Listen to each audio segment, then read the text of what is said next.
I have seen my last tomorrow.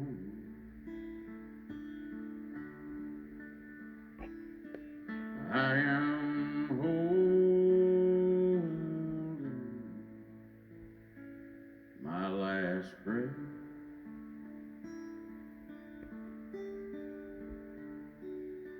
Goodbye, sweet world of sorrow.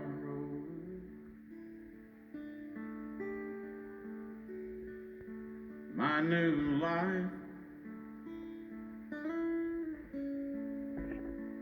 begins with death.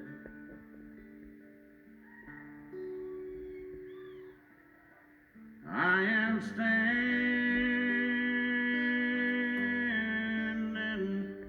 on the mountain.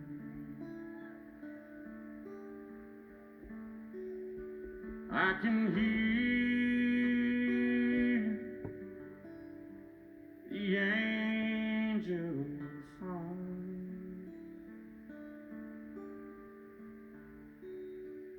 I am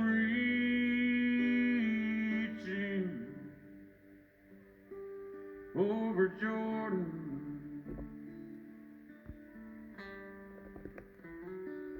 Take my hand, Lord, lead me home. All right, everybody. What a beautiful, beautiful, peaceful Friday night. Thank you for joining me. This is part 4 of this fun, interesting little series.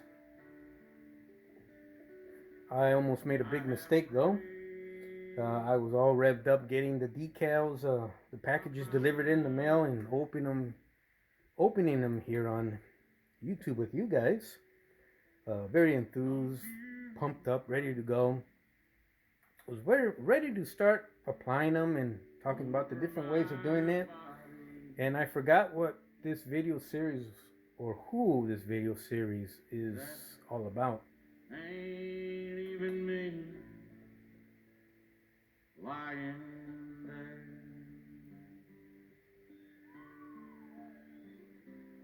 I am staying.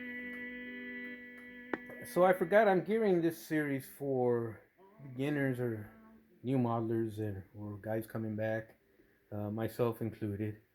The pros already know what they're doing and they're sharing their advice with me. I almost moved on to the rivets without covering the seam and applying putty and stuff like that. I'm going to slow everything down. A very elementary snail's pace for this video. If I will not take it personally, if you guys, those who are experienced modelers, go ahead and shut it off right here and come back for the following part. But right here in this one, we're going to slow it down to basics. How to work on that seam with the materials I explained earlier, materials you may have in your area. Let's go ahead and do that right now. I'm going to set the camera aside. For this one, we're actually going to sit down for a change, something I very rarely do. I'm always standing behind a tripod. Not today. Alright, let's see if my hands work here. Okay, I've got bright lights going on all over the place. Alright, good. Other lights coming in board here. Good, so we're here, we got light. Alright. Your lighting setup when you shoot these videos are extremely important. Okay. Especially if you're going to be building. So we're going to be working on all these cabs as the series progresses further. And when we get to when we're mainly going to be working our AMT Freightliner dump truck kit, which is a project that I'm currently right about finished at. Just going to weather the dump bed, apply my rivets and paint it, and add headlights and stuff like that. Um,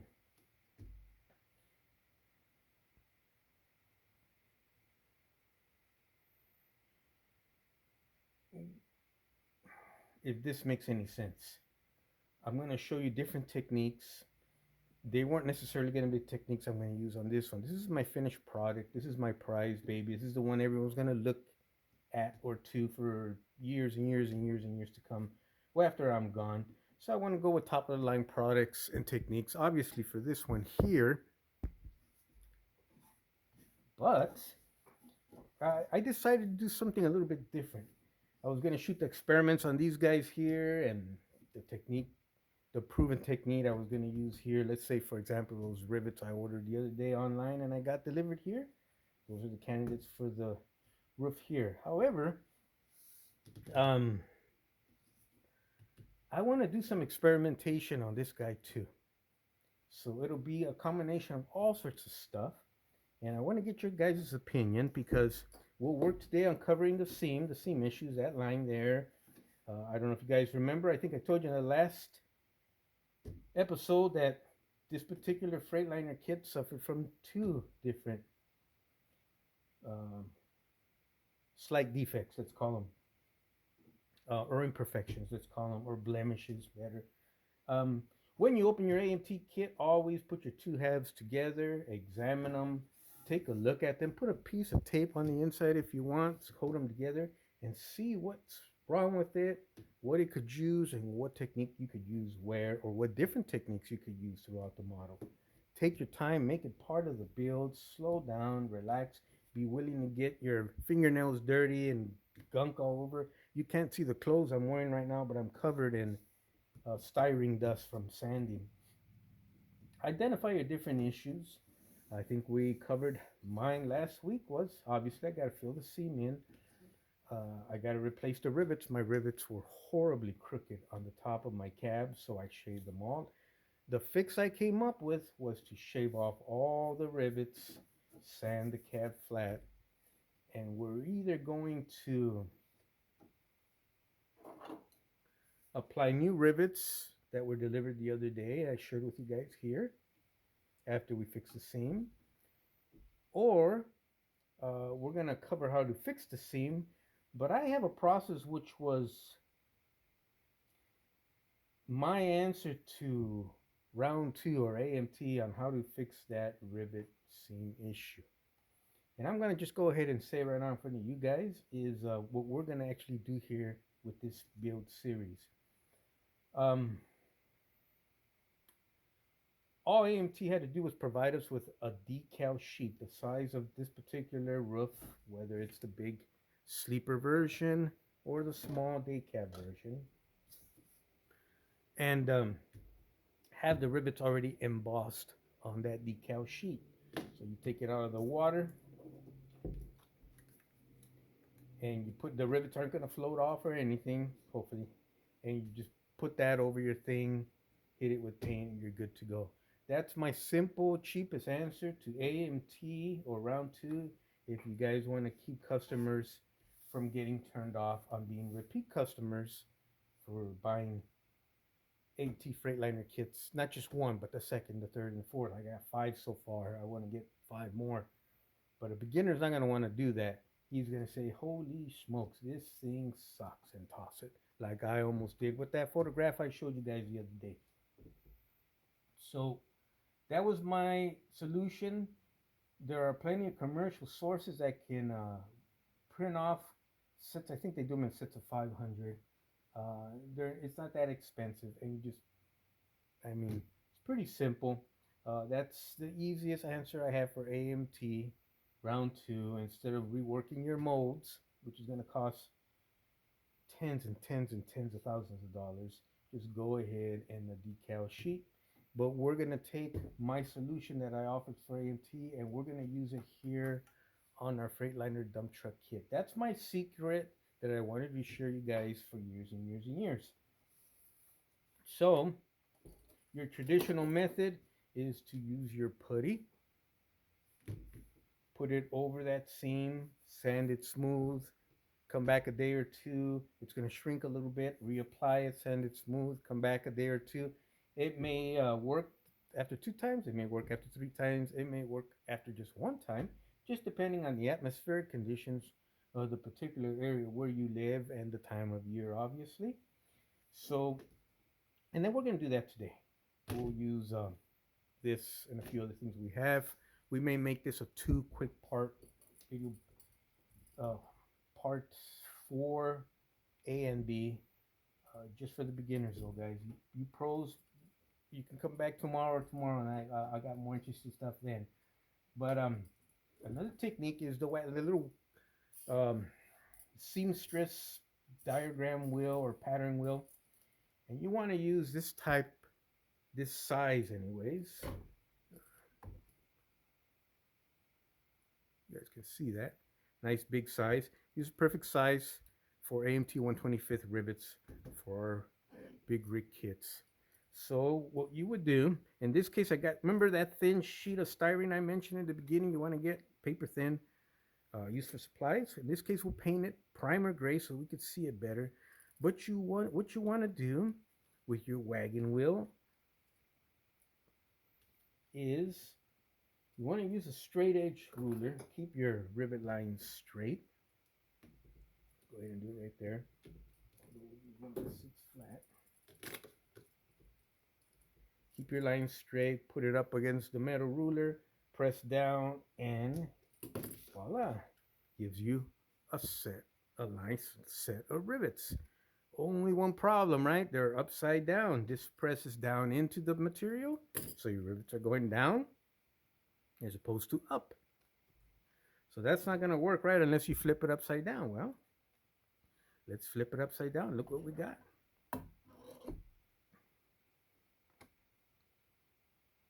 Those are beautiful. Those are absolutely beautiful.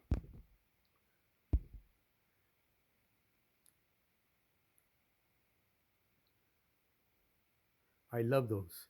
And I wouldn't mind using those on every single AMT I ever build. But how you gonna, you're not gonna punch through the thick styrene sealing material here at your roof of or the sides of a model, typical model kit. Correcto mundo, 100% correct. I'm not gonna argue with you guys there. So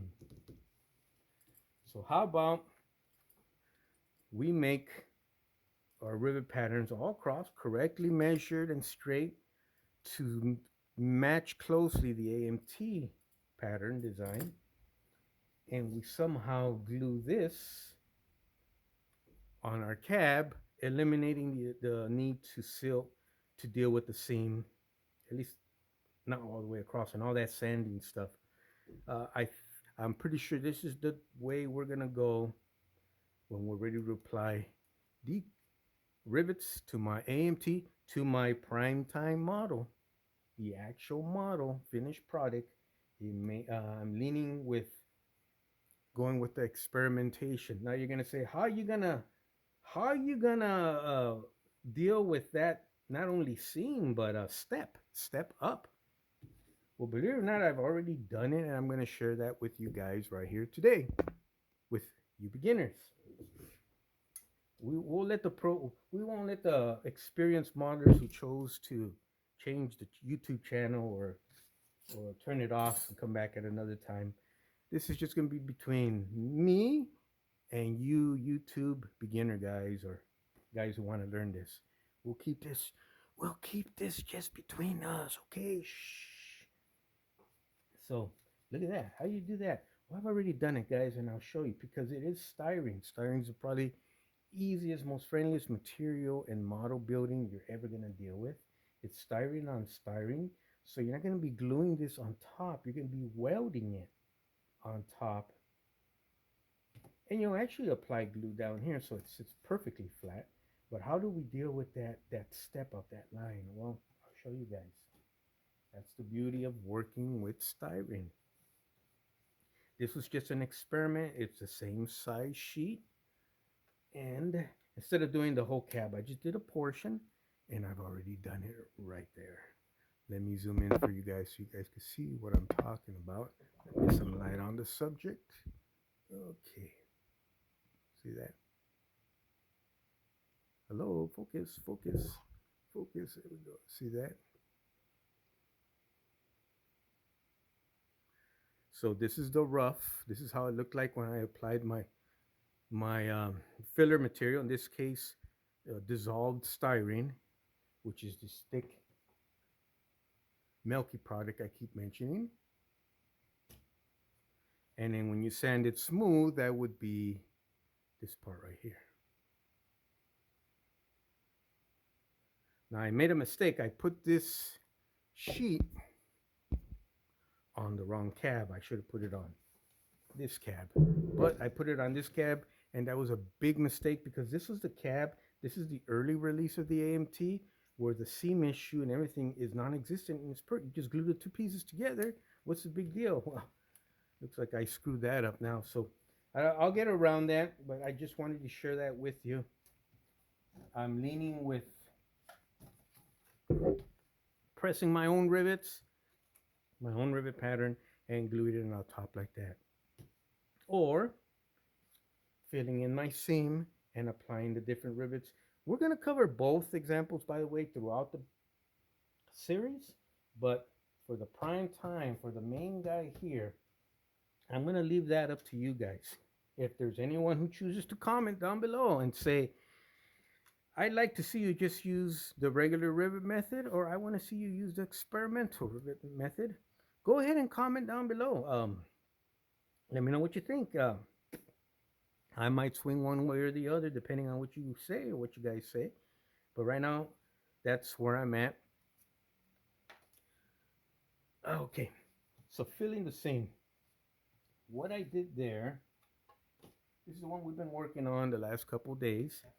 In the last video I showed you, I used both my melted styrene glue and my Mr. Hobby Mr. Surfacer. Some lights around, guys. There we go. Mr. Surfacer. And I used them on our roof here, on the seam we had there, and I used them down on the side. And they both worked out great. You can also use your Bondo, your Tamiya putty, squadron green, Vallejo plastic putty, all sorts of stuff you can use to fill that in. It's gonna cost, you're gonna have to come back and sand that smooth with real narrow. You're not gonna be able to use these big fat sanding sticks.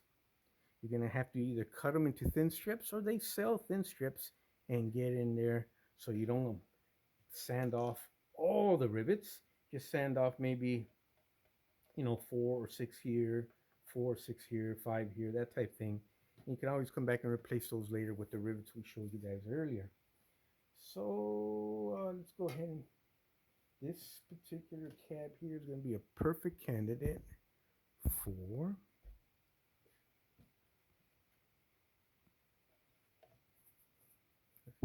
better here. Okay. This is the second time I filled and sanded. Once, filled and sanded again with our two products here. Here, let me zoom out. There we go. With the two products here. So I did it twice, sanded twice. Let's spray some primer on there and see what that looks like.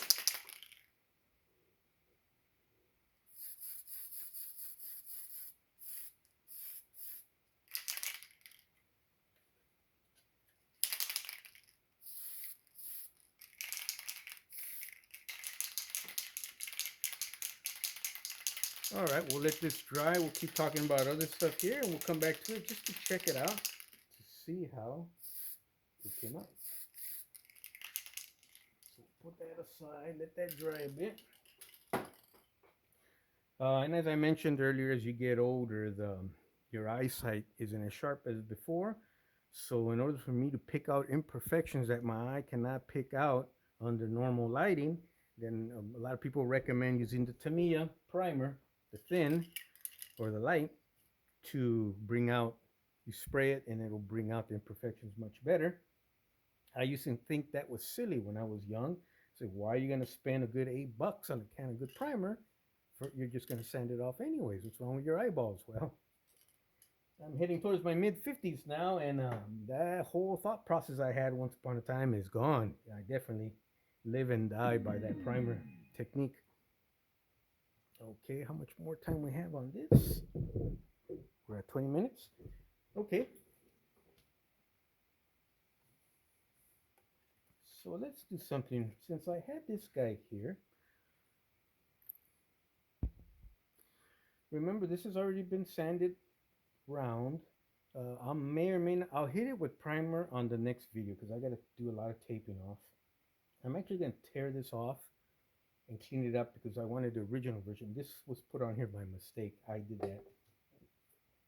You still have a little bit of, I did half and half. This is the finished sanded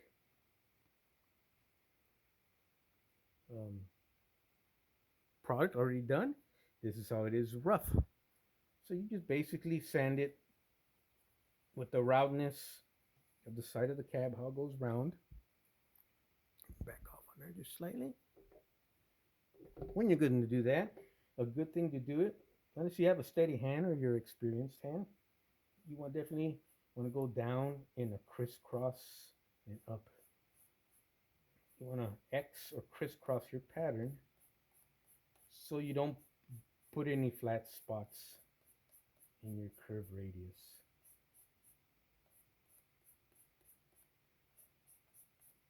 So we just did that a few passes after a few minutes, and she's already starting to come out a lot rounder and not as rough. You can still see a little bit there. And sit under the back patio with a cup of coffee, listening to the game or watching it or whatever, and do this. And she'll come out as good as new. And that's the technique we'll use if I decide to use my my version I came up with, veneer or whatever you want to call it,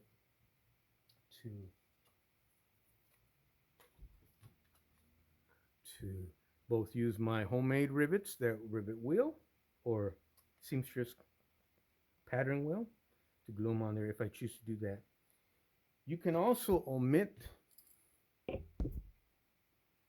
you can also not use this. You can skip this, glue your styrene sheet on there, sand the sides, get it all so it looks like one piece. And you can go ahead and use the store-bought rivets we talked about and we showed the other day too. You could go both ways. There's many, many, many ways. What says that you can't use this method here and use store-bought rivets on this side and homemade rivets or the little seamstress wheel on that side? You could do whatever you want. It's mix and match. Very easy to work with. The idea is to lose that apprehension of working with the seam and the rivet issue. As you've seen, it's been no big deal. We just sit here and sand and glue and talk and use different little techniques. And as the series build goes on further, we'll use other techniques. It's a no biggie. Have fun with it. Make it part of the build. This is a part of the build where you stop working on the gluing together of the parts of the model. And for the next week, you concentrate on finishing up, making her look like a beauty queen. And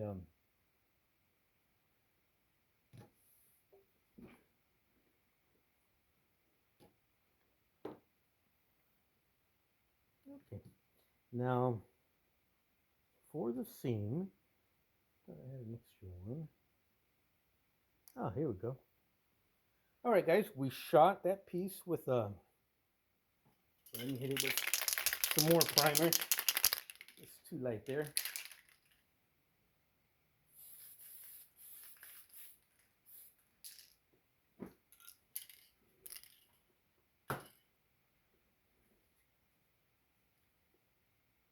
We'll let that dry a little bit before we sign off. So we'll do a little quick part 2 right now. And we are going to seal on that same model I put away. Come back for part 2. I have something very, very interesting, an oddity on this AMT cab that I never noticed before, and it doesn't exist on any of the other ones, including either the early runs, the early releases, or the later runs. This one's got an oddball feature, and I'll share that with you guys in part 2. Come on back. I'm going to take 5 minutes, go get something to drink, go smoke, jog around the block, and I'll be back in 5 minutes. We'll give you guys a 5-minute intermission. Join me in part 2.